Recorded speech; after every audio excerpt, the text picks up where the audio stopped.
ഫ്ലിപ്കാർട്ടിൽ നിന്ന് കുറച്ച് വിത്തുകൾ ഓർഡർ ചെയ്തിട്ടുണ്ടായിരുന്നു. അപ്പോൾ അതിൽ കുറച്ചൊക്കെ ഇത് തണ്ണിമത്തനാണ്. അത് മുളച്ച് വന്നിട്ടുണ്ട്. അതിനെ കുറച്ചുകൂടി വലുപ്പം വന്നിട്ട് വേണം മാറ്റി.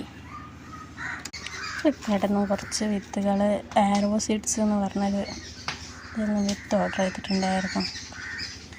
ഇത് മുളയ്ക്കുമെന്ന് വലിയ ഉറപ്പൊന്നുമില്ലായിരുന്നു. കാരണം 210 അങ്ങനെ എന്തെങ്കിലും റേറ്റ്. സീഡ്സിനൊക്കെ 40 സീഡ്സ് ഇട്ടുണ്ടായിരുന്നു.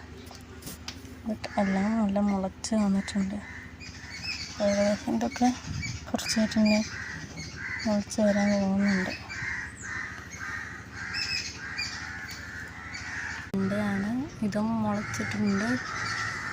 ഇനി കുറച്ചുകൂടി വലുതായിട്ട് വേണം നമ്മൾ മാറ്റി നടാൻ. പിന്നെ മുളച്ച് വന്നിട്ടുണ്ട്.